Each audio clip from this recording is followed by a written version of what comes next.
আরে লিপি না, চিনতে পারছিস?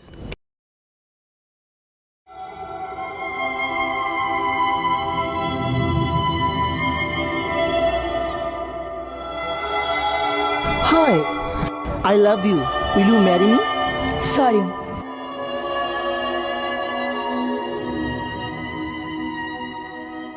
হ্যাঁ হ্যাঁ, আকাশ তো। কত দিন পর দেখা। তোর বিয়ে হয়ে গেছে তো? হ্যাঁ, একটা বাচ্চাও আছে। আরে বাস, তা হাজবেন্ড কি করে, কোথায় থাকে? তুই চিনিস ওকে, আমাদের কলেজেই পড়তো। ভুম্বল।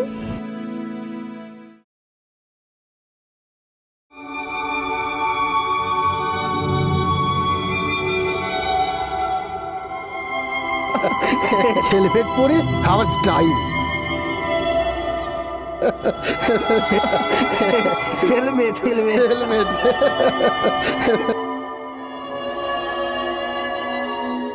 ভুম্বলদা যে রোজ হেলমেট পরে কলেজে আসতো? হ্যাঁ।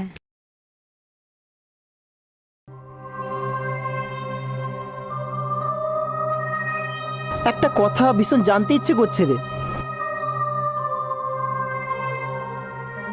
আমাকে রিফিউজ করেছিলি কেন? আকাশ, কলেজে তুই খুব ভালো ছেলে ছিলি। পড়াশোনাতে ভালো, খেলাধুলোতে ভালো, স্মার্ট, দেখতেও সুন্দর। তোর বাবা বিরাট বড় বিজনেসম্যান।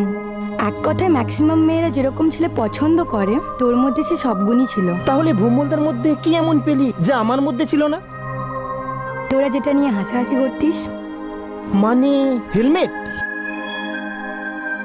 হ্যাঁ, তুই কোনোদিন হেলমেট পরে বাইক চালাসনি, কিন্তু ভুম্বলদা শীত গ্রীষ্ম বর্ষা যাই হোক না কেন হেলমেট ছাড়া বাইক চালাতো না।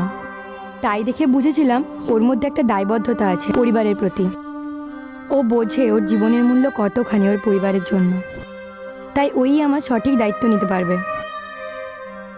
তাই আমি ওকে বিয়ে করেছিলাম, এবং আমার সেই সিদ্ধান্ত একদম সঠিক ছিল।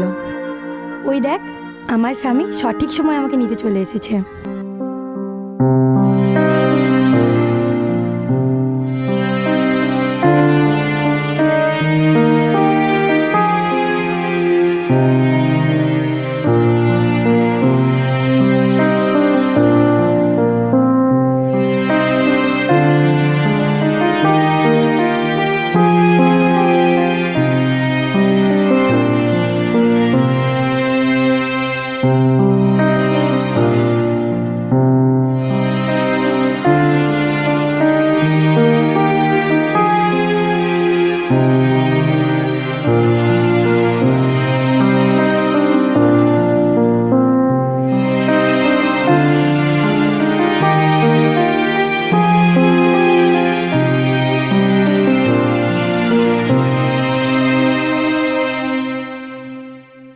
দাদা, একটা হেলমেট দিন না।